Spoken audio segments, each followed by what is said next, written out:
Casagrande, muy pocas presas instalan Casagrande y lo que no nos damos cuenta es diferente función a lo de cuerdas vibrantes, pero los Casagrande, la mayor ventaja de los Casagrande es que son manuales y eso te da un valor agregado increíble porque tú tienes que ir a medirlo con la sonda, tienes que ir a medir el posómetro, tienes que chequearlo y tienes que interpretarlo. Luego esa medición lo tienes que interpretar.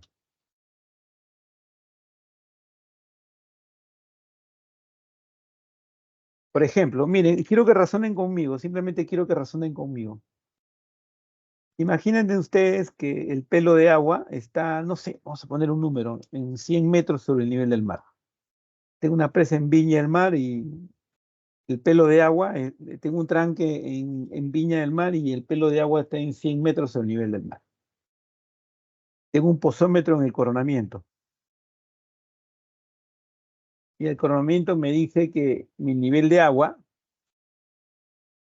¿no?, está en la cota 60, por decir, ¿no? ¿Eso qué significa? Que si yo resto 100 menos 60, me da un delta de 40.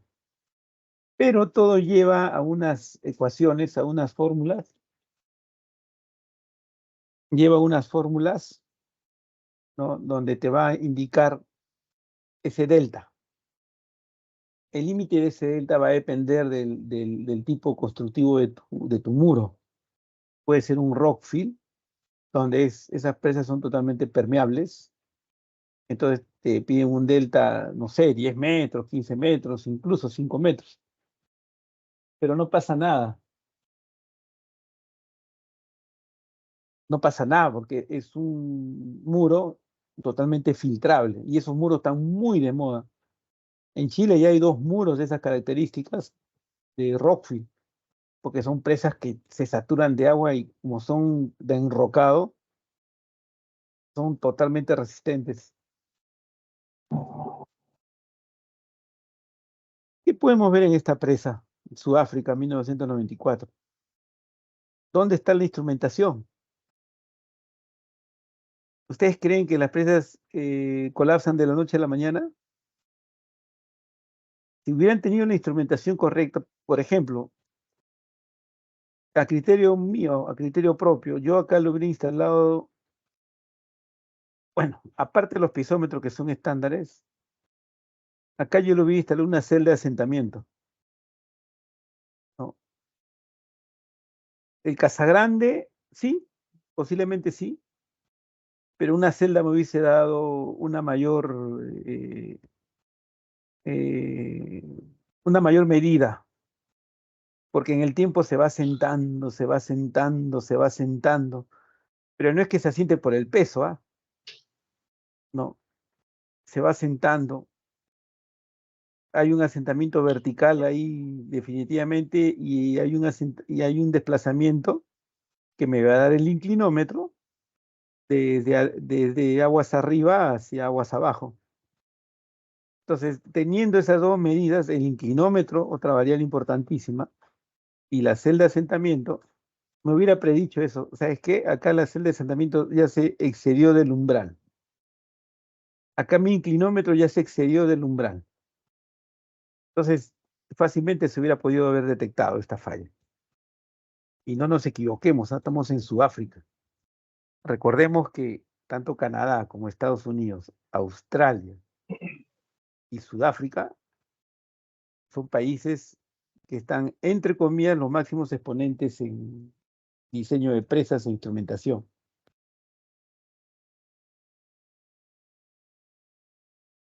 ¿no? ¿Se pudo haber evitado? Sí. Mira cómo inundó la ciudad. Todo se pudo haber evitado. Y la instrumentación calza perfectamente bien. Cuando tú tienes muchos muros donde tienes muchas aristas, como tiene esto, el colapso es inminente si es que no tiene la instrumentación correcta, ¿no? Por ejemplo, esta arista rectangular es una locura, ¿no? Es una locura este tipo de arista, ¿no? El diseñador te puede decir lo contrario, no, mira, que el diseño, que esto, que el otro, que aquello, pero no, acá sencillamente es eso, ¿no? Y más vuelta que dar, ¿no? En Sudáfrica no hay laderas, no hay estribos. ¿Me conviene disponer relaves convencionales? Definitivamente no. En lo absoluto me conviene disponer relaves convencionales. Tienes fuerte sol, tienes fuerte lluvia. ¿Vas a apostar por los convencionales? Es una locura. Mínimo relaves pesados. Ideal filtrados. Ahora, la mayoría de estas minas de Sudáfrica son de oro o de diamante. Tienen un valor actual neto altísimo.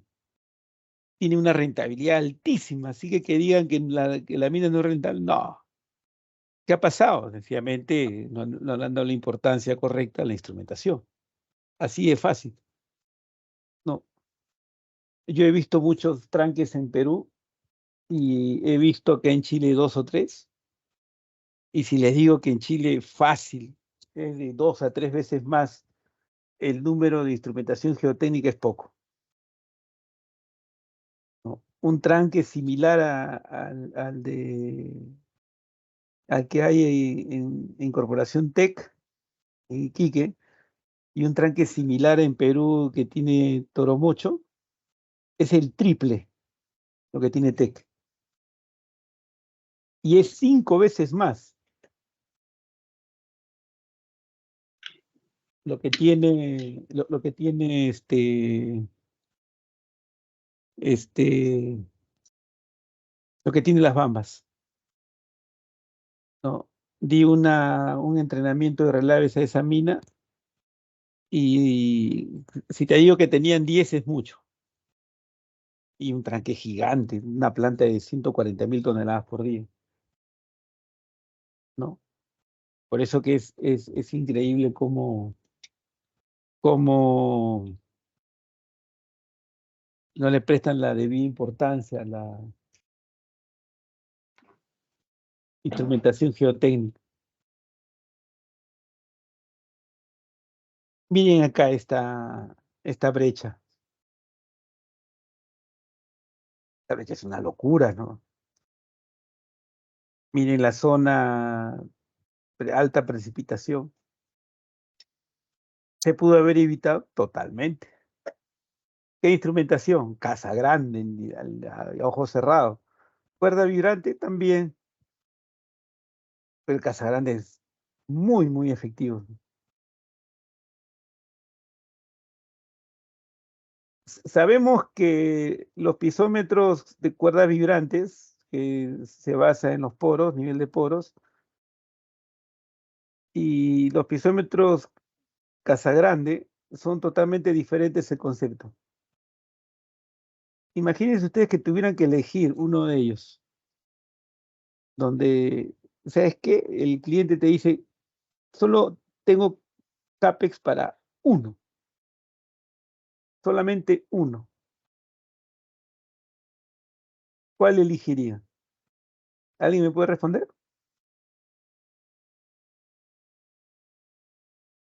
Prácticamente, si, eh, si estoy en esa situación y solo tengo uno, porque el cliente no quiere invertir más, bueno, yo en primer lugar daría un paso al costado, ¿no? Mi ingeniero que requiero tres, de todas maneras, muchas gracias, me retiro.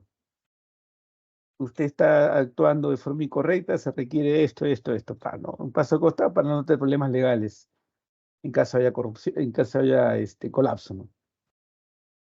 Pero imaginémonos que ese caso o esa respuesta no existe. Y Casa Grande, definitivamente.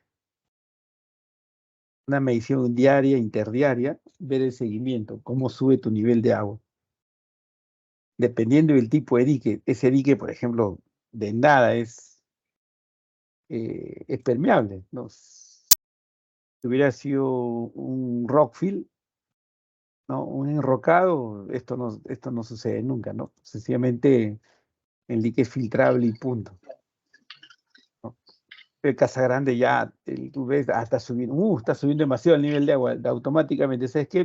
Para la planta. No, que el nivel freático se está saturando el muro. No, se está saturando. La ventaja de los Casagrande es que el muro se te satura de abajo hacia arriba. No, se te está saturando. Inmediato. Párame la producción. Si el gerente de planta dice que no, ya un paso al costado. Yo sí se los aseguro. Hago un informe y vayan un paso al costado. Así es fácil, ¿no? Para que evites problemas legales, ¿no? La idea es evitar problemas legales.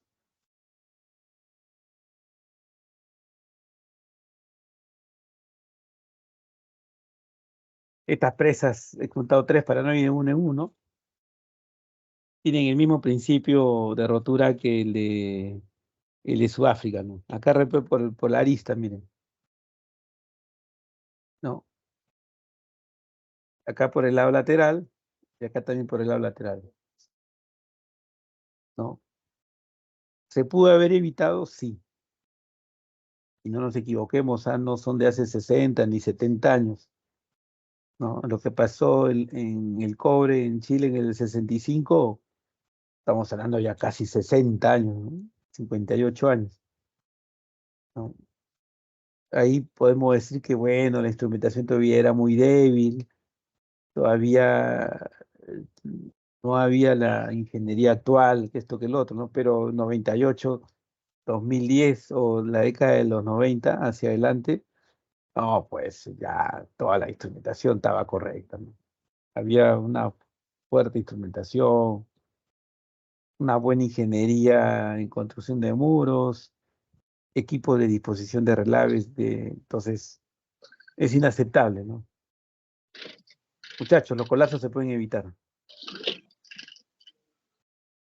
Si en estos tiempos hay un colapso de presa de relaves, es por dos razones. Una de ellas que es un evento sísmico fuerte, y la otra de ellas es el cambio climático. No hay otra. Son dos eventos que no puedes controlarlos, ¿no? No puedes controlarlos. Puedes reducir el impacto, sí, pero no puedes controlarlo. Los sismos existen. No hay ninguna presa que te va a resistir un sismo de grado 8, 8.5, 9. No hay ninguna presa que te va a resistir si hay una fuerte precipitación por el cambio climático. No. Ah, gracias.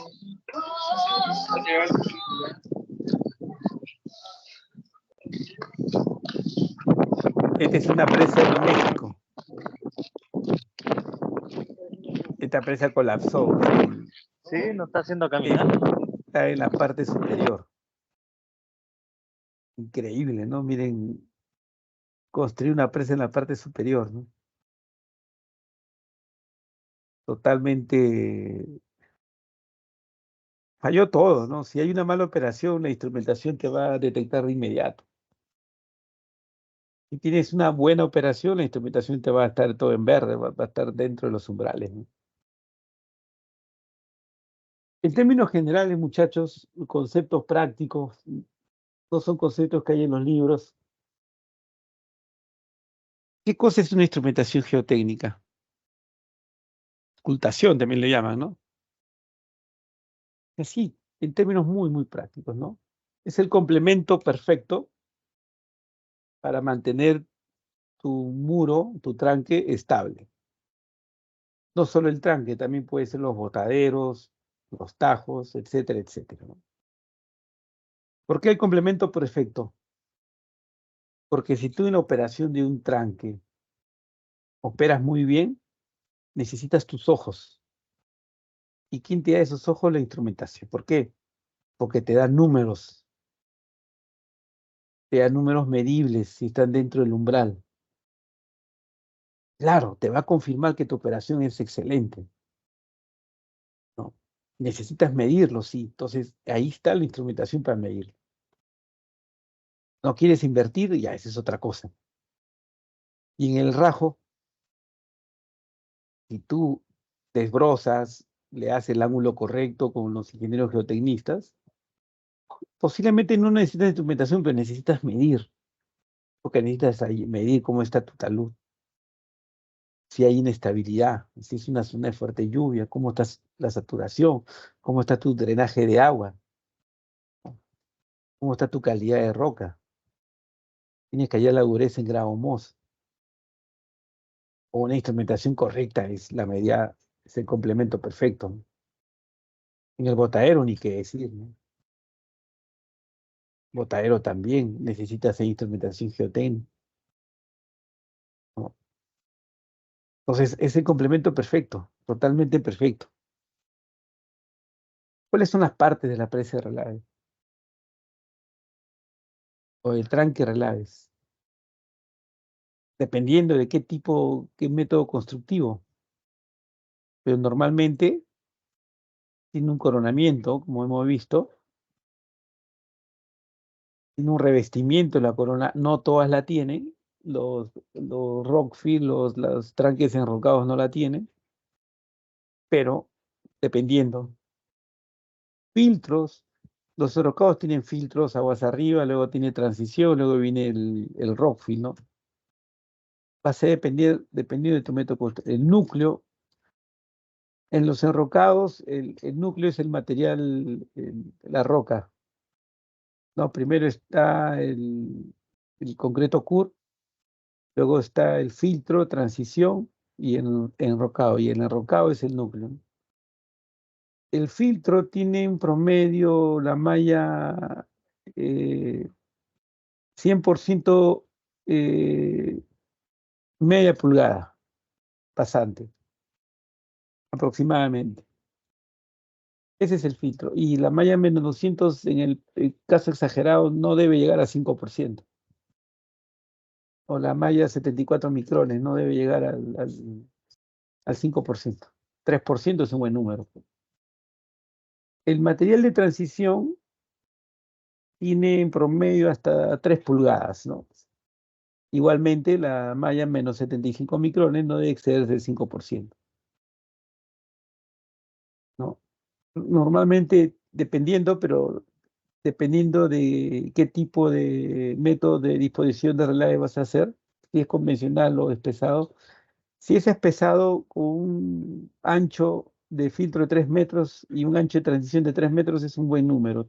Tienes un factor de seguridad sobre 1.5 en términos de área de conductividad hidráulica, ¿no? El filtro normalmente tiene una conductividad hidráulica alta, podemos decir 10 a la menos 2 centímetros por segundo, 10 a la menos 3.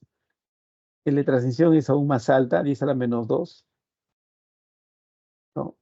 Centímetros por segundo, una conductividad hidráulica muy, muy buena, ¿no? El concreto CUR de 4 megapascales tiene una conductividad hidráulica promedio, dependiendo de si es un relave pesado, eh, con 10 a la menos 6 puedes trabajar perfectamente bien, centímetros por segundo. Si es relave convencional, un poquito más poroso, pienso que 10 a la menos 4 puede ser un buen número. ¿Qué tipo de instrumentación? Depende, depende, depende de tu método de disposición de relaves, ¿no? Hay muchos tranques, como dije, no les gusta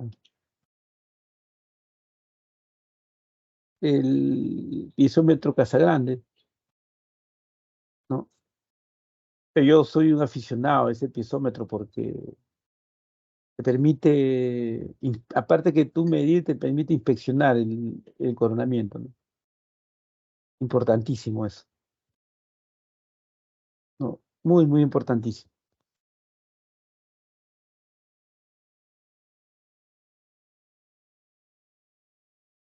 Lo otro, lo otro, el Rockfield, bueno, la actividad hidráulica es enorme, ¿no? Una celda de asentamiento cae perfectamente bien porque esos muros son totalmente, tienen un asentamiento, por ejemplo, de 1 kilómetro, si tu muro tiene 1 kilómetro, un asentamiento de 2 metros, incluso 3 metros, está dentro del umbral, ¿no? De 3 metros, ¿no? ¿Y cuánto representa eso? 0,2% máximo, ¿no? ¿No? Con 0,2% pienso que es un buen número. 0,1, 0,2%. ¿Y quién te hace esa medida? Las celdas de asentamiento. Las celdas de asentamiento calza perfectamente bien. Las celdas de presión también caerían perfectamente bien. Hay una buena instrumentación, ¿no? ¿Qué más? Bueno, tu, tu cuerda vibrante ni qué decir, ¿no? Pero para ese tipo de rocas, si es filtrable tu muro, permeable, un casagrande calza muy bien. Y de cuerdas vibrantes yo lo instalaría en la mitad del muro, de aguas abajo, hacia abajo, hacia el tren basal, en los estribos. Pero un casagrande me daría no solo uno, si tiene 1000 metros de largo, instalaría unos tres, cada 300 metros, uno en el centro y 300 a la izquierda y 300 a la derecha, a diferentes profundidades, definitivamente. Eso me daría un buen número, un buen control manual, ¿no? Y sería el complemento de la celda de asentamiento y de la celda de presión. Luego hay diferentes, pues hay con diferentes partes, ¿no? En otras organizaciones lo llaman cortina hidráulica, otras la llaman pantallas de inyección, otros lo llaman diferentes nombres, pero un nombre en Chile se denomina cortinas hidráulicas. En Perú también se llaman cortinas hidráulicas, pero en México, en otros países, Centroamérica, lo llaman pantalla de inyección. Al final es lo mismo. ¿Por qué instalar y por qué no? Eh, Muchos los instalan aguas abajo, ¿no? Y otros los instalan aguas arriba, otros los instalan en la roca madre, en la parte central donde vas a construir el muro. Ese 100% depende del diseñador en su totalidad, 100%, ¿no? Pero en mi, en mi poca experiencia, puedo decir que en mi poca experiencia instalaría un aguas abajo después del seed page e instalaría, dependiendo si tiene CAR o si tiene alguna falla, podemos instalar, sí, ¿no? Aunque si tiene CARS es complicado ahí porque el CAR, ¿qué cosa es CAR? En términos coloquiales, los CAR son zonas donde hay muchas microfracturas, donde el agua se va, pues, pucha, tienes fuerte drenaje. Entonces, para evitar eso, instalas unas inyecciones, lo pueden denominar concreto grouting, pero a veces esa carga es tan grande que tu concreto grouting pues, posiblemente no quepe semejante longitud, ¿no? Pero sí tienes que ir viendo para reducir ese riesgo a llevarlo a un riesgo residual, ¿no? No. Por ejemplo, hay una mina en Perú donde en el estribo tiene cars, pero horrores, horrores, ¿ah? Y cada vez que hay recrecimiento, hacen inyección de cemento en los estribos. Inyectan todo el tiempo, recrecimiento, inyectan. Utilizan aceleradores de fragua, pero si te digo que tiene que llegar a 2 megapascales en 30 minutos, es mucho. ¿no? Porque el agua se lo lleva, entonces los aceleradores de fragua, tu relación agua-cemento tiene que ser muy bajo, 0,5, ¿no? Una resistencia al corte fácil, eh, por lo menos, dependiendo, pero normalmente lo hacen no menos de 21 megapascales, una resistencia al corte, ¿no? Y entonces son mediciones que complementan y te reducen la filtración de agua. Yo trabajo muchísimo en inyección de concreto grouting. Tuve la suerte había una presa, bueno, no era muy grande, 3 millones de metros cúbicos, y filtraba 100 a 120 litros por segundo. Tenía dos muros, un muro principal y un saddle dam, un muro auxiliar. El principal filtraba de 300 y 120 litros por segundo. Y el saddle dam filtraba 5 litros por segundo, 5 a 10 litros por segundo. ¿Qué cosa había pasado? Que el diseñador había instalado geomembrana bituminosa, pero solo a la mitad del área, ¿no? A la mitad del área. Y dijeron, no, no pasa nada, que no va a filtrar agua. Y lo llenaron de agua por las lluvias y escorrentías. Se llenó de agua. Y recién estaba en proceso de instalar la instrumentación, porque era recién un arranque. Y la precipitación ya la habían saturado de agua ya en su totalidad, ¿no? Entonces, la planta estaba un mes, 2 meses de arrancar. El diseñador dice, ¿sabes qué? Vamos a vaciar la presa pequeña, y, y completamos el revestimiento con la bituminosa. Y yo estaba desde cero en esa construcción.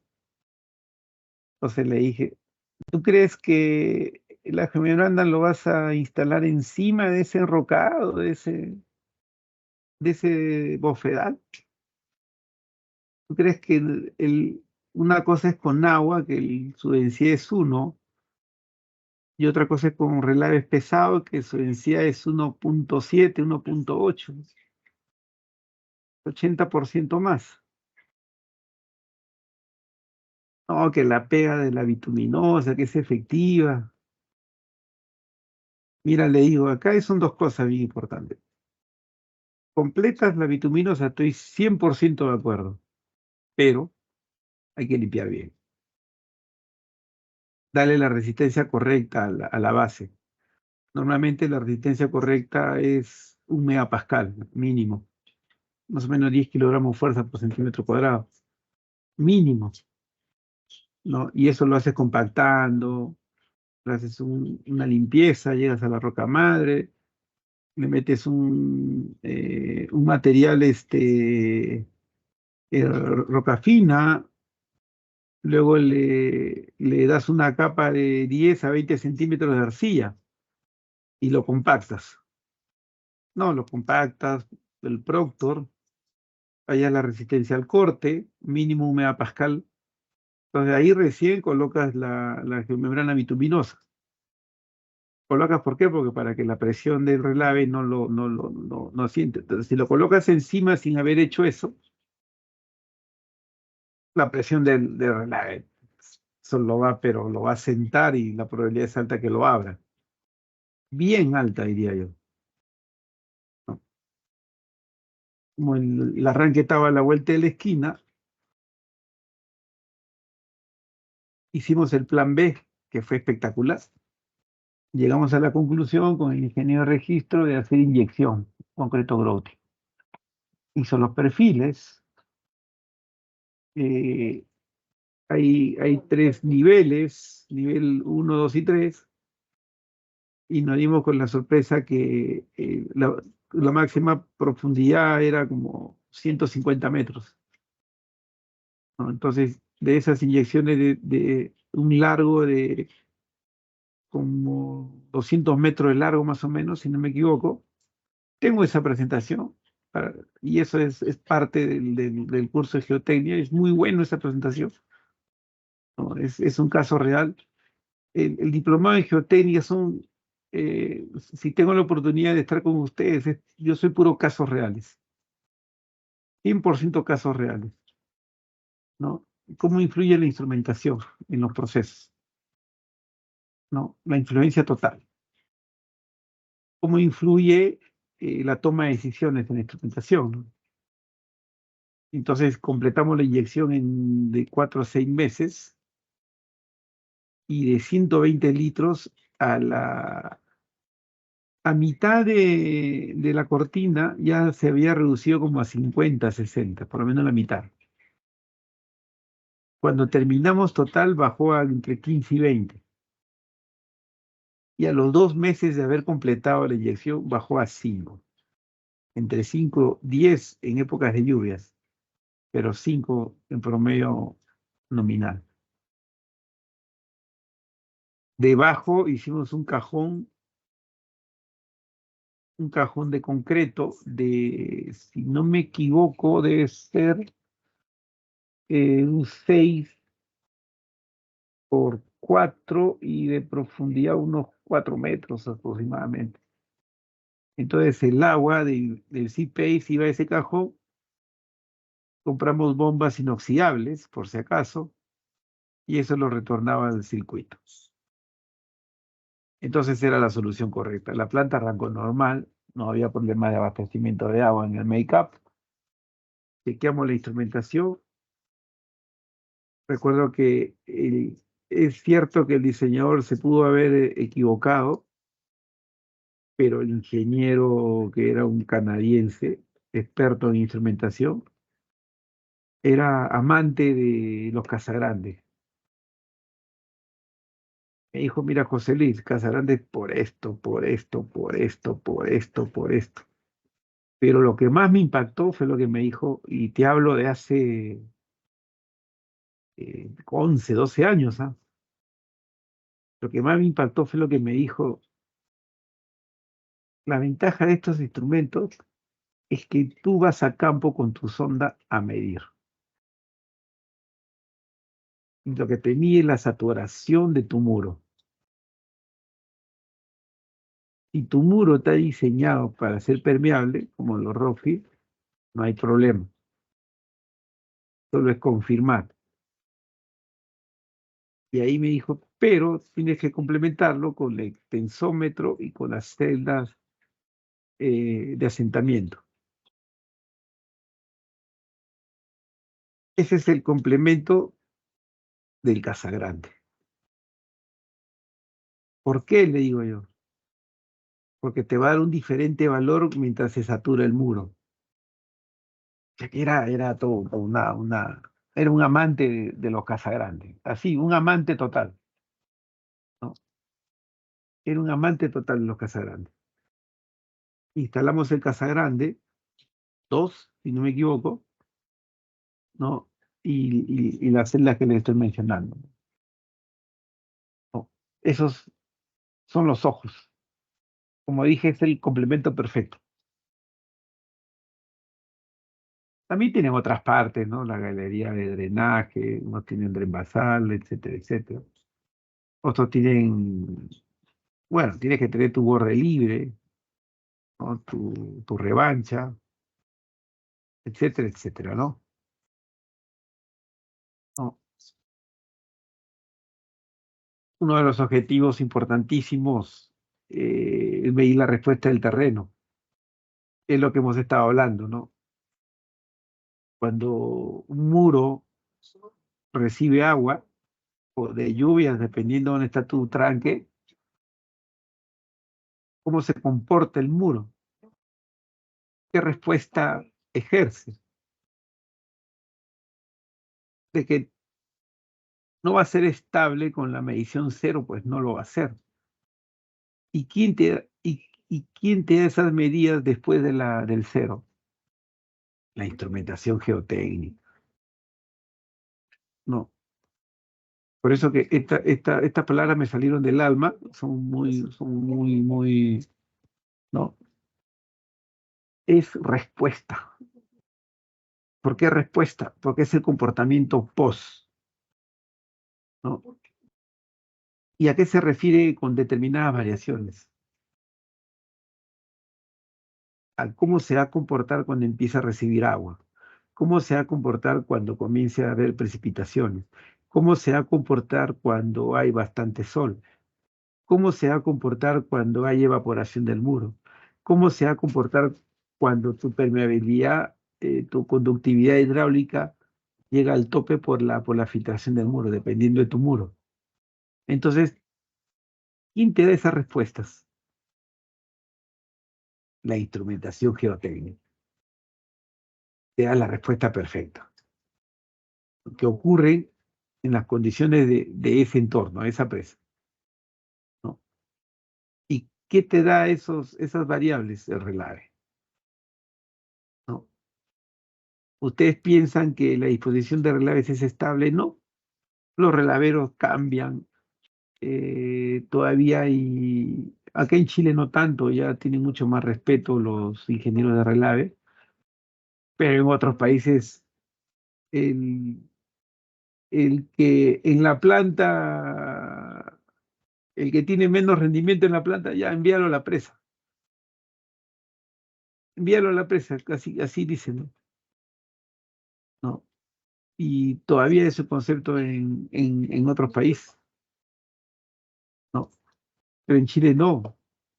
Incluso en Chile hay centros de investigaciones increíbles. La Universidad de Antofagasta tiene unos centros de investigación de relaves, pero miren, yo he recorrido, he estado en Australia, México, Colombia, Ecuador, China, y en México, antes de conocer la Universidad de Antofagasta, en México tienen muchos estudios, con fuerza que empezó los estudios en relaves, ¿no? Pero desde que ya pude ver la Universidad de Antofagasta, este está al otro nivel, ¿no? Está nivel pero altísimo, altísimo, altísimo, ¿no? Por ejemplo, la mayoría de movimientos significativos se clasifican, pues, son sencillos, vertical, horizontal y rotacional, ¿no? ¿No? Los horizontales o traslacionales se refieren a movimientos que son aproximadamente perpendiculares al eje de la presa. 0,1, 0,2% es máximo, ¿no? Mayor de eso, bueno, ya hay que estar llegando, dependiendo, por supuesto, pero es un reflejo de que has tenido en algunas zonas tu proctor no ha llegado al 95, depende hasta el 90, ¿no?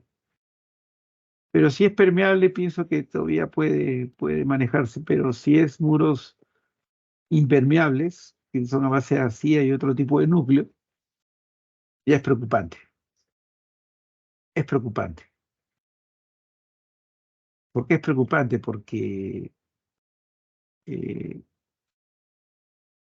lo que debería tener es un desplazamiento hacia aguas abajo, normal, ¿no? El agua comienza a hacer su cama normal, pero un asentamiento de 0,05 a 0,1% es un buen número. Pero el que llega a 0,2, 0,3 ya hay que observarlo, ¿no? Hay que observarlo eso, ¿no? Hay muchos diferentes diseños, muy similares en sus características, y cada tipo de diseño amerita un tipo de instrumentación, ¿no? ¿No? Están los de cuerda vibrante, importantísimo, instalarlos aguas abajo del muro y aguas arriba del muro, ¿no? Los hidráulicos, los casagrande, te da un número perfecto en la corona, y los otros instrumentos, ¿no? Las celdas de presión, celdas de asentamiento, los extensómetros. Tuve la suerte también de instalar todos los instrumentos que están acá, los lideré en la instalación a las empresas contratistas, pero donde más disfruté fue instalar los inclinómetros, ¿no? Porque tienes que darle la mezcla perfecta a la bentonita, ¿no? ¿No? Tienes que instalarle su casing, prepararla. Hay varias formas de adicionar la bentonita. Puede ser con un equipo y otro puede ser manual, ¿no? Si es manual, tienes que darle una plasticidad fluida, comparado que si es con sistema de bombeo, que una plasticidad menor. ¿Cuál es mejor? No, son iguales en el pulso. ¿Por qué lo disfruté? Porque estuve desde la perforación, bastante interesante. Veía cómo al comienzo la perforadora entraba suavemente, como se dice, entraba como en su casa, ¿no? Luego, cuando llegó los primeros 10 metros debajo de la roca madre, después de los 10 metros, hacía más esfuerzo. Entonces, iba notando yo la velocidad por cada centímetro de perforación. Y me salió una curva espectacular me salió. Y eso no lo hacen los perforistas, ni saben ellos lo que yo les estoy comentando. Entonces hice una curva donde los primeros 10 metros trabajé con la potencia del motor, trabajé los tiempos, trabajé los tiempos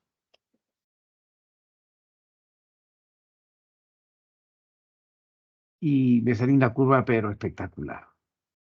Pude ver cómo cada metro en un tiempo X, el siguiente metro, un tiempo mayor, el siguiente metro, otro tiempo mucho mayor. Y los últimos 10 metros demoraba días. Era una roca durísima, durísima, durísima, durísima. Y eso lo transmití en tiempo. Y sacamos los testigos y esa zona tenía grado Mohs 5 de dureza. Y al comienzo empezó con 2, luego iba subiendo a 2,5, iba subiendo a 3, y eso lo tabulé en tiempo, ya que unos gráficos espectaculares me salieron, ¿no? El perforista ni por acá, y eso que tenía más de 20 años, pero él empíricamente decía, no, hemos entrado a una zona dura. Es por el olfato que tenía del taladro, ¿no? Pero es por el olfato. Entonces, ¿cómo tú lo pones en números con lo que estamos hablando? ¿No? ¿No? El de logueo lo saca por dureza y mi persona lo sacó por tiempo. Entonces hice una curva de dureza versus tiempo por tiempo de taladro, ¿no? Y me salió espectacular esa curva. Por ahí lo debo de tener y lo presentaría. Me salió una curva espectacular. Unos ratios de taladro. Fue maravillosa esa experiencia. Ese pisómetro lo instalamos el taladro nos duró como 15 días, entre 15 y 20, los 200 metros. Bueno, no eran continuos también por el clima, a veces llovía bastante, tenía que parar. No, pero sí lo disfruté bueno, tampoco estaba todo el día mirando cómo perfora, ¿no? Pero sí iba 2, 3 veces al día a chequear la perforación. Y le preguntaba al técnico, pero, oye, ¿cómo se encontró esta parte? No, que esto, que ya empezaba a notar, ¿no? Entonces ahí tú te das cuenta. Y ustedes se preguntarán, oye, José Luis, pero ¿por qué? ¿En qué te ayuda eso con el inclinómetro? Señores, te ayuda muchísimo.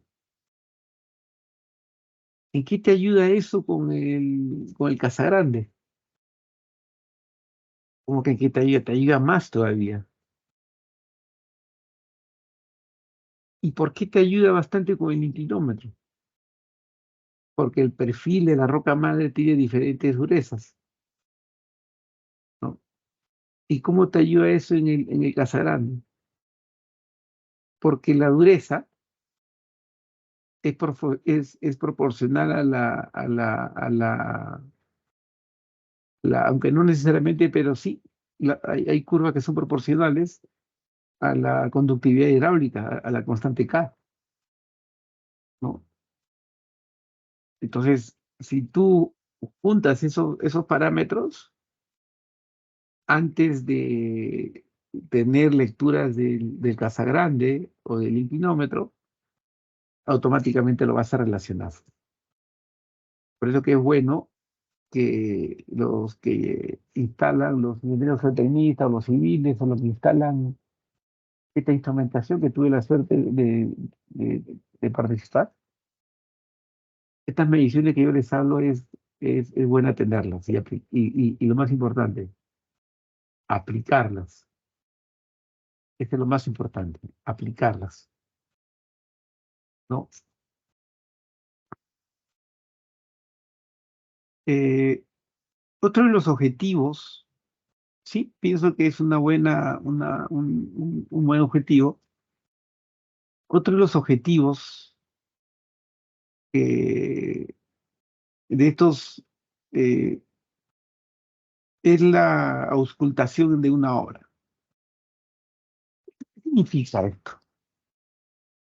¿No? Tienes que verificar siempre el correcto funcionamiento.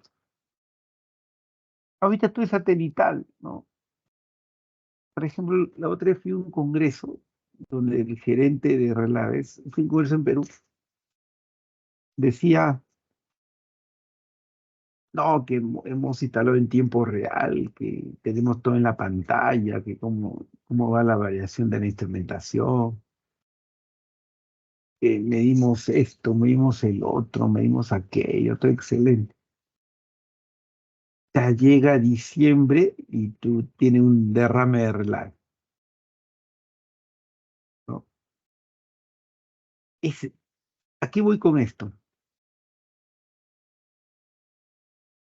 El estar con la tecnología de medición en tiempo real es importante, pero eso que nunca te gane a una inspección de campo. Eso que nunca te gane una inspección de campo. Muchas empresas no tienen casa grande, porque es campo, ¿no? Muchas empresas no tienen inclinómetros, porque es campo.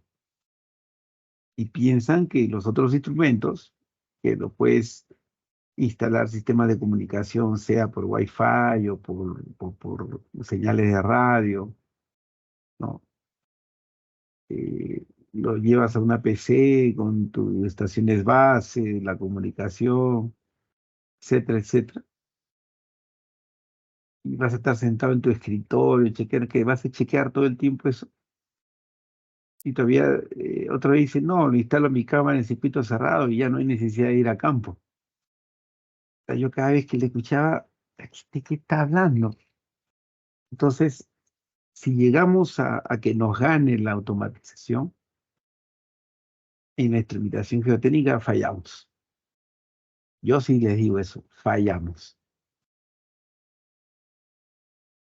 Nada es más efectivo que medir la instrumentación en campo. Nada es más efectivo. ¿Acaso, muchachos, ustedes ya están en sus casas, instalan cámaras antirrobo? Ustedes salen de viaje, ¿no? A veces hay propagandas que dicen, eh, no, yo tengo mi sistema de seguridad, mi alarma, que esto, que el otro, mi casa está segura, puedo viajar. Tu casa no está segura. Lo único que los ladrones ahorita, si te digo 2 minutos se demoran en una casa, es demasiado en vaciarla. Demasiado. Puede sonar la alarma todo lo que tú quieras. Esa alarma puede dar un aviso a los carabineros o a los agentes de seguridad. ¿Pero ustedes creen que va a llegar en 1 minuto, 2 minutos la policía? Y el ladrón ya se escapó. O sea, a la larga te roba, te ocurre el evento. La instrumentación es igual. puedes medir que tienes problemas en tu presa, en tu tranque, pero a la larga ya tuviste ese problema. Lo tuviste. ¿Pudiste prevenirlo? En el escritorio no vas a prevenir nada. En campo sí. Mediciones en campo sí lo pudiste haber prevenido.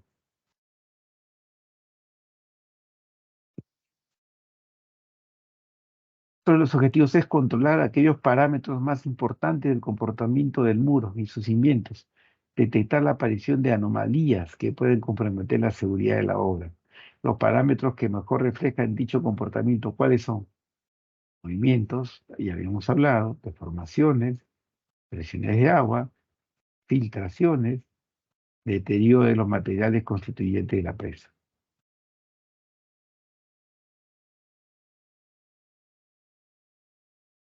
Estos conceptos después del colapso de Canadá, de Mount Poly en el 2015, el ICM me ha sacado unos conceptos espectaculares. Antes el BAT y el BAP estaban divididos, pero ahora son lo mejor que hay. El BAT es Bidder Available Technologies, o sea, la mejor tecnología disponible. Y el BAP es Bidder Available Practice, las mejores prácticas disponibles. No. Antes esto, por ejemplo, antes en un tranque había un gerente, en Perú todavía hay muchísimo, todavía no hay maduración en eso. Yo fácilmente puedo decir, y eso que soy de Perú, puedo decir que yo he trabajado y conozco más de 20 presas, 20 tranques, y puedo decir, y no solo de Perú, sino también en México y lo que he visto en otros países, que tanto la construcción como la instrumentación, acá en Chile es tan fácil, 30 años adelantado en tranques de relaves. Y no lo digo porque estoy acá, porque vivo y trabajo aquí en Chile en un tranque gigante. No lo digo porque yo mismo lo estoy viviendo, ¿no? Acá la gobernanza está pues súper adelantado, ¿no? Por ejemplo, con el cierre de Pascua Lama que se cerró en Chile hace ya como más de 10 años, ¿no? En otros países hubiera seguido eso normal, ¿no? ¿No? Primero está la seguridad, primero está la estabilidad física, primero está la estabilidad química, ¿no? Ya se tuvo eventos, ¿no? La del 1965, ¿no? Y que vuelva a pasar sería ya poco profesional, ¿no? Y cuando tú visitas otras relaveras, créeme que no tienen nada de instrumentos, ¿ah? Y ganan un océano de dinero, ¿no? Y trabajan así, ¿no?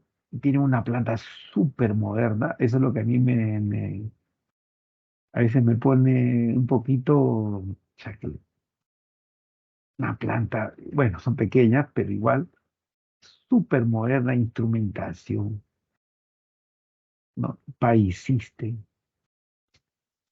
sistema de cámara en la flotación, tiene control de burbuja, un sistema de reactivos automatizados, planta de leche cal con su termocupla, su vertimil automatizado, control de temperatura, todo ello, ¿no? Unas bombas totalmente automatizadas, los molinos, ni qué decir, chancado ni hablar. Pero anda, mira su preser, ¿Ustedes creen que coloco un instrumento? Anda, mira cómo está su preser. Ucha, que es, no, es de lo peor, es de lo peor. Y a veces te preguntas, ¿y por qué? Y no lo hablo solo de Perú, lo hablo de otros de muchos países que he visto, ¿no? Por desconocimiento. Y tú al dueño le propones esto y le dices las consecuencias, ¿ustedes creen que no va a soltar un pequeño CAPEX? Porque tanto avanza la tecnología que mientras más avanza los precios se reducen drásticamente. Se reducen drásticamente, ¿no? La selección de la mejor tecnología requiere considerar una gama de posibles tecnologías antes de seleccionar la tecnología más apropiada, ¿no? Que permita gestionar los riesgos de cada operación en particular. Muchos factores hay que debes considerar antes de elegir tu mejor tecnología. Por ejemplo, tienes que preguntarte, ¿cuál es mi objetivo? Reducir la probabilidad o las consecuencias de una falla del depósito. Tienes que ser consciente, ¿me va a ayudar? Y la respuesta es sí. Necesariamente se tiene que separar aquellos materiales que te puedan generar una reacción química o una acidez, ¿no? ¿Eres consciente que eso te puede generar una consecuencia? Sí. ¿Puedes evitarlo? Sí, ¿no? Actualmente, en Canadá, ya hay dentro de los piezómetros, instalan también termómetros. Si yo tengo un eje con 3 piezómetros a diferentes profundidades, en esos 3 piezómetros de cuadrado vibrantes ya tienen sistema de temperatura. Tienen sistema de temperatura. Y ustedes se preguntan, oye José, ¿y para qué quiero tener temperatura ahí? Pues fácil. Si tú tienes una zona donde hay clima y la temperatura te baja a -10, -20 grados centígrados, y en el día tienes 5 o 6 grados centígrados, ¿qué está pasando con el agua? ¿Cuál es la densidad del agua? En estado gaseoso, en estado líquido y en estado sólido. ¿Cuál es la densidad del agua en estado sólido? 0,5. Y en estado líquido es 1. ¿Y qué sucede? Muchachos, ese muro, ese muro está en continua expansión y contracción. Y yo tengo una saturación X, normalmente un muro, dependiendo del tipo constructivo, pero puede ser un mínimo de 5%, ¿no? de espacio vacío, de porosidad. Esa porosidad no tiene aire, tiene un poco de aire, sí, pero tiene agua. Los muros, los de enrocados, tienen un promedio de 20% de porosidad, entre 15 y 20, pero 20% aproximadamente. Ese 20% no tiene aire, está llena de agua. Entonces, ¿qué sucede? Sucede que cuando estás a menos de 0 grados, ese espacio vacío que está lleno de agua líquida se te puede duplicar. Se puede duplicar. ¿Por qué? Porque está congelado. Yo recuerdo que un ingeniero me dijo, José Luis, pero cuando el agua está en tránsito no se congela. Es correcto, pero hasta cierta temperatura. Pero si estás a -10, -15, por más que el agua esté en tránsito, ¿ustedes creen que no se va a congelar? Posiblemente no el 100%, pero sí hay congelamiento. Entonces, el tranque se va a expandir. Pero como en los estribos es cerro, no se va a expandir pues en cada estribo, ¿no? Ni en el izquierdo ni en el derecho, ¿no? Entonces, ¿en dónde es la expansión? ¿Sea aguas arriba o sea aguas abajo? pero aguas arriba no, porque tienes la presión de relave. Entonces, ¿dónde se te expande? Aguas abajo. ¿Y qué sucede con esa expansión aguas abajo? Asentamiento. Entonces, todo se relaciona, muchachos. Y otras minas ya colocan pHímetros digitales, y te miden el pH del agua que atraviesa el muro. ¿No? Bien interesante la instrumentación geotécnica. Por ejemplo, uno dirá, oye, José Luis, pero ¿por qué el pHímetro es una instrumentación geotécnica? No es que sea una instrumentación geotécnica, simplemente está haciendo un trabajo de medición de calidad del agua, que es parte de la estabilidad de la geotecnia del muro. ¿Cumple un principio similar al inclinómetro? No, pero sí se complementan. ¿Por qué? Porque te va a decir si el agua es ácida o el agua es básica. Y, pero ¿cómo afecta eso? Se preguntan ustedes muchísimo. ¿Por qué? Porque si el pH está debajo de 4 o debajo de 5, ¿qué está significando? Y tú tienes el agua en la cubeta de 10, una situación de cobre, tú te preguntas, oye, ¿por qué el agua me filtra con tanto? Obviamente, muy probable que la calidad del material no sea lo correcto. Han colocado en algunas zonas un material con azufre, donde cuando entra en contacto con el agua se acidifica. ¿Es malo? No, no es malo, pero ¿es bueno saberlo? Sí, sí es bueno saberlo.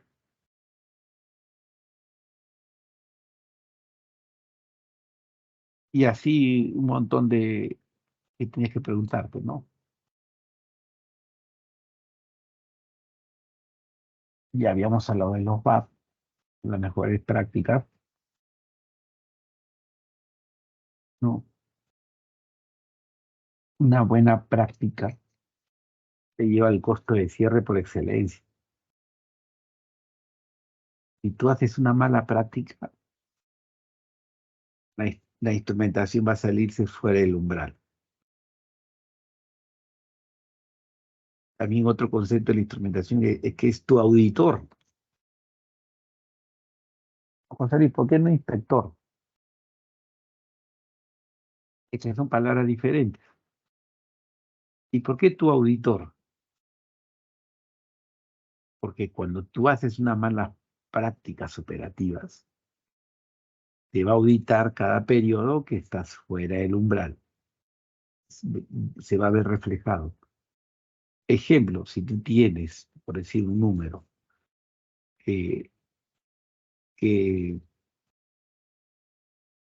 tu pisómetro Casagrande requiere un delta de altura X y que sale 0,8 o X, hay que preocuparse, ¿no? Si tu muro que atraviesa, si tu agua que atraviesa el muro, tu umbral dice pH en mínimo 6 y sale con 5, ya está saliendo del umbral, ¿no? ¿No? Por ejemplo, ¿no? ¿Y qué significa eso? Dos cosas, ¿no? Que tus requerimientos están siendo con un control, eh, con una roca fuera del estándar, pero no físicamente, ni granulométricamente, sino químicamente, ¿no? Y a mediano plazo te da unos números increíbles. Mira, por ejemplo, no, y esto sí totalmente demostrado, ¿ah? Cuando tú no tienes una instrumentación por excelencia y tienes una operación débil también, ¿no? Si lamentablemente no quisieron invertir en instrumentación y sus operadores rotan porque van a otras mineras porque les pagas menos que a la planta o que a otra disciplina y van a buscar nuevas oportunidades en otras faenas, créeme que ese cierre se te va a ir a las nubes. Ese cierre se te va a ir a las nubes, totalmente. Totalmente se te va a ir a las nubes, totalmente. Pero si tú tienes una operación eficiente, tienes una instrumentación que lo haces un control eficiente, ese cierre se te reduce drásticamente, totalmente. Y por eso que es posible que para los depósitos de relaves existentes no sea técnica o financieramente posible cambiar la tecnología utilizada para el manejo de esos laves. Sin embargo, otros aspectos de la tecnología asociados con el manejo de depósitos de laves deben volver a evaluar a partir de resultados actualizados. Por ejemplo, los VAP debe volver a evaluarse a lo largo de todo el ciclo de de vida con el objetivo de mejorar continuamente el manejo de la vida de los relaves.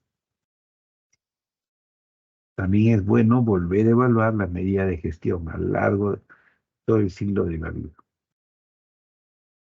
Por ejemplo, aplicación no consistente del BAT y BAP, la línea roja. Es igual a no hay claridad en cuanto a los riesgos y mejorar el rendimiento. Pero el verde que dice, BAT y BAP aplicadas de manera consistente para gestionar los riesgos y mejorar el rendimiento. Una instrumentación potente, una instrumentación robusta y una operación de alto nivel, una buena gestión de recursos humanos hacia el profesional de relaves, vas a tener un futuro cierre por excelencia y de bajo costo. Eso es lo que quiere decir.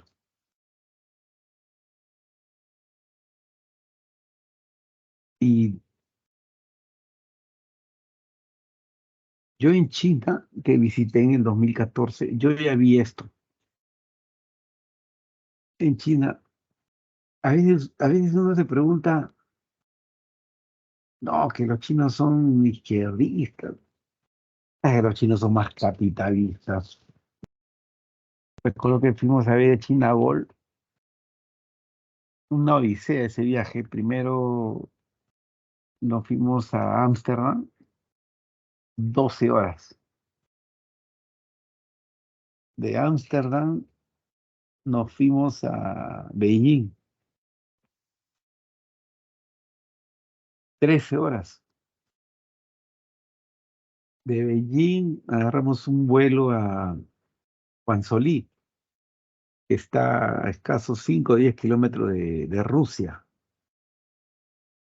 Es una ciudad donde hay edificios fantasma porque están vacíos. Frío infernal. Bueno, fuimos a fines de mayo. Fuimos como 10 días, desde fines de mayo hasta el 8 de junio por ahí. Ya estaba habiendo cambio de temperatura.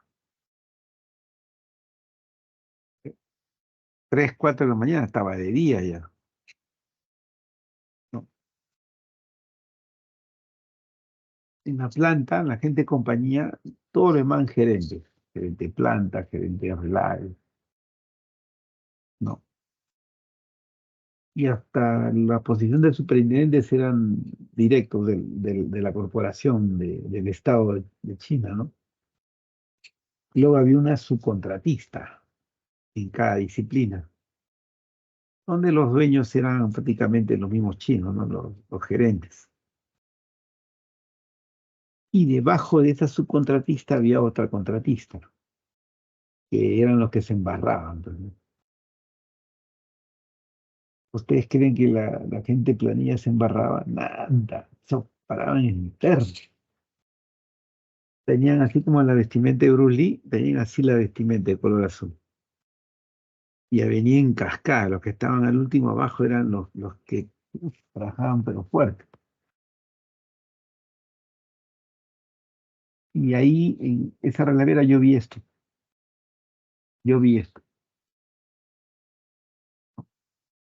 El ingeniero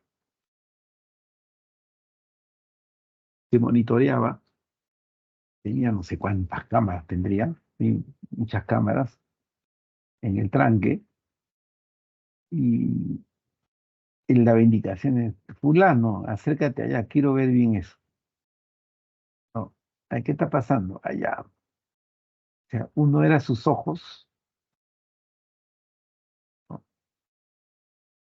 Interesante, ¿no? Le decía, oye, acércate al otro lado, chequéate qué está pasando, ¿no? Si lo hacemos así.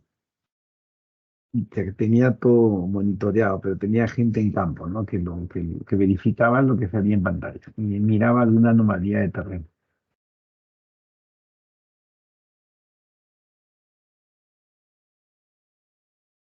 Además, debemos considerar que todos los instrumentos geotécnicos son del tipo pasivo. Bueno, yo ya he venido hablando de esto. Acá lo he puesto en blanco y negro porque pienso que es importante. ¿Qué significa tipo pasivo? ¿Qué significa tipo pasivo? Que no existe, es decir, ningún traductor por sí solo es capaz de indicar la medición. Es por ello que el personal debe trasladarse al sitio para la toma de la lectura.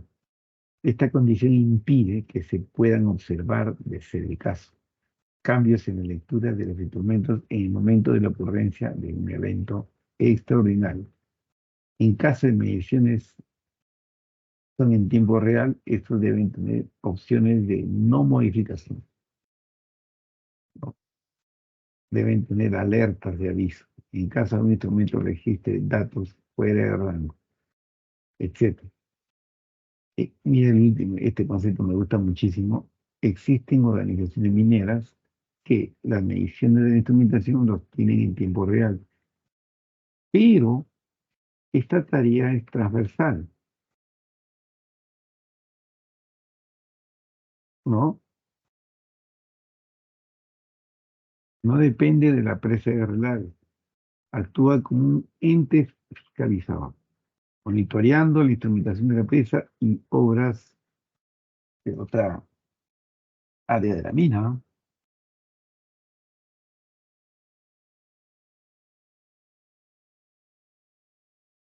Luego vienen los monitoreos, ¿no? Nunca dejen de ir a terreno, por más gigante que sea el tranque, importante ir a terreno. Terreno, si tú no tienes a un topógrafo con su estación total, bueno, ahora existen drones, es importantísimo, pero los drones no pueden quitarte la no inspección en campo, ¿no? Es una herramienta de gestión por excelencia, pero siempre las inspecciones en campo tienen que ser perfectas, ¿no? Hay diferentes métodos que hacen las topografías, la triangulación, trilateración y poligonación, ¿no? Primera es una medida de ángulo de dos o más bases fijas, ¿no? Si tú tienes prismas o monolitos instalados, ¿no? O monumentos en puntos estratégicos, y ves que en el periodo hay desplazamientos de cualquier índole, ¿no? Entonces te va a la medición ese complemento también de los extensómetros.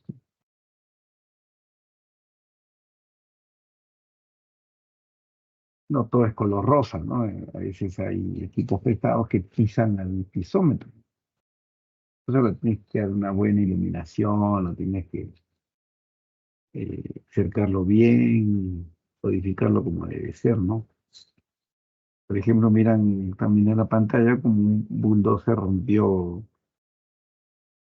un pisómetro de cuerdas vibrantes en este caso. Lo hizo trizas,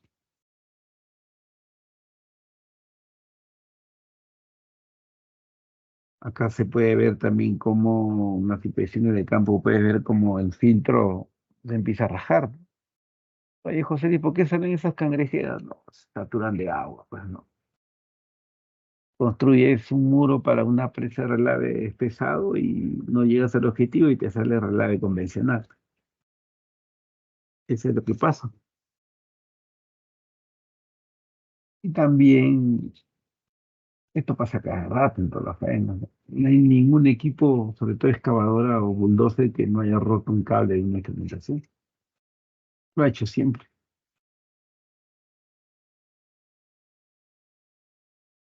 Los controles de niveles de agua por excelencia. Es un control que empezó de hace muchos siglos atrás, ¿no? Y hasta llegar a modernizarlo, ¿no? Por ejemplo, el tornillo Arquímedes es muy antiguo. Incluso hay países que lo siguen usando, lo siguen usando.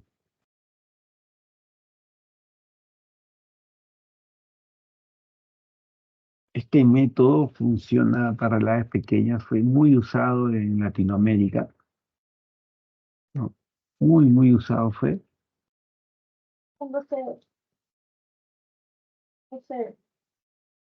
¿no?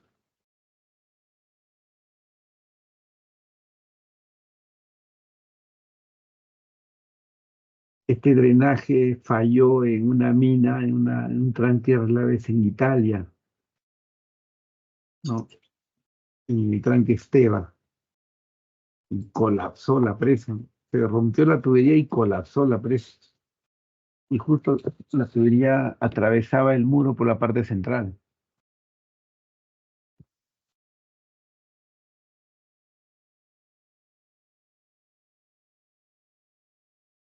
Acá podemos ver ahí cómo es su sistema de drenaje, ¿no? Se amplía, se amplía, se amplía.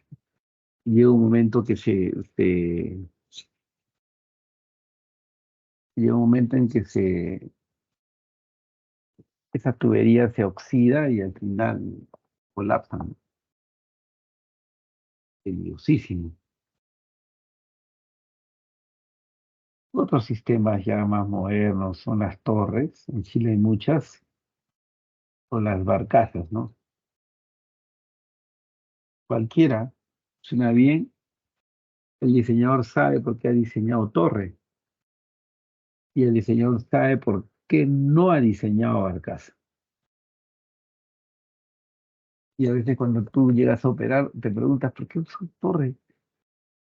Simplemente usó torre y tú no estás de acuerdo, porque el diseñador a criterio propio ha diseñado torre, pero de repente su criterio propio no es tan valedero porque no tiene experiencia. Entonces el regadero que entra ya puede corregir o continuar, ¿no? Pero si es un proceso de optimización, cambiar, le muestras costo-beneficio, pues definitivamente es rentable, ¿no?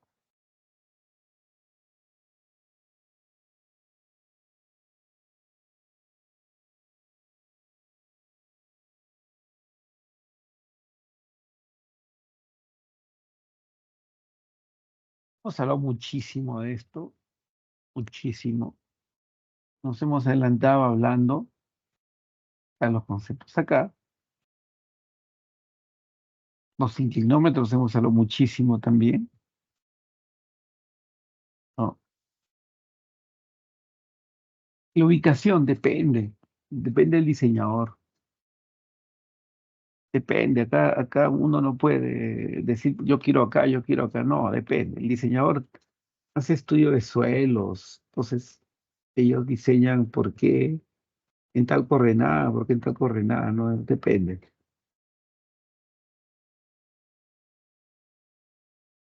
Tiene que tener personal especializado, esto no se puede improvisar, totalmente personal especializado, ¿no? Ahí miren este video, esto fue en Centroamérica.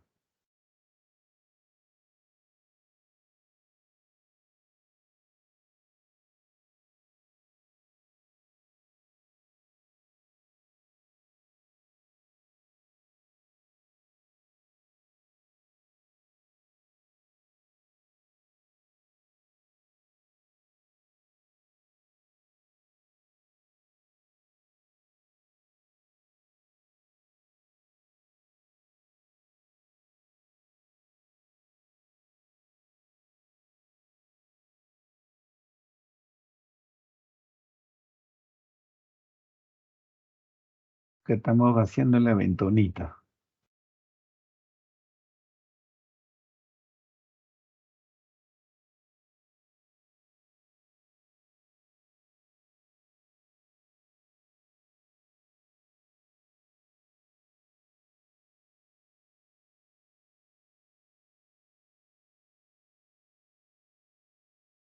Acá estamos midiendo diferentes climas. El clima no debe ser impedimento. Bueno, a no ser que haya rayos y truenos, ¿no? Pero no debe ser impedimento para que uno no mida. Bueno, muchachos, ha sido todo por hoy.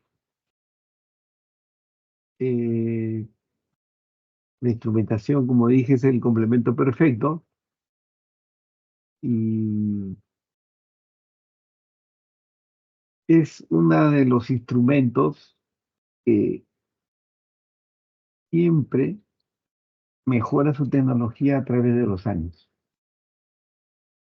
Y los tranques de relave necesitan esa tecnología para medir mejor. No sé si mejor, pero creo que la palabra correcta es para tener la mejor precisión en cómo se está comportando o cómo está respondiendo tu muro, tu tranque con el depósito, porque el depósito es dinámico la disposición.